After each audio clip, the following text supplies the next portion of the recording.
ఇంటికి దిష్టి తగలకుండా నిమ్మకాయలు కట్టుకుంటాం కదండి. మనకున్న ఏడుపులకి దిష్టిలకి నిమ్మకాయలు ఏం సరిపోతాయని నేను చెట్టునే వేశానండి. కానీ ఆ చెట్టు కూడా మాడి మసైపోతుందంటే మన మీద అంత ఏడుపులు పెడపప్పులు అనమాట. ఇదంతా ఎందుకు చెప్తున్నానంటే నిన్న నా బండి సీట్ ఎవరో చింపేశారండి. ఎంత కక్షగట్టి మరీ ఎలా చింపారో చూడండి.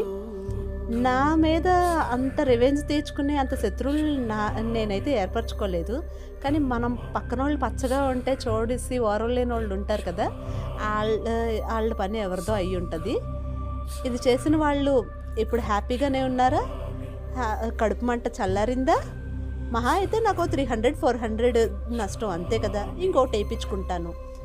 కానీ వాళ్ళు మాత్రం దీనికి డబుల్ అనుభవిస్తారని నేను అనుకుంటున్నాను. ఆళ్ళని మనం కాలానికి దేవుడికే వదిలేయాలి. ఆ పనిష్మెంట్ దేవుడే ఇస్తాడు వాళ్ళకి. కానీ ఈ రేంజ్‌లో కక్షలు కట్టేసి హ్మ్, ఉంటారని నేను అనుకోలేదు.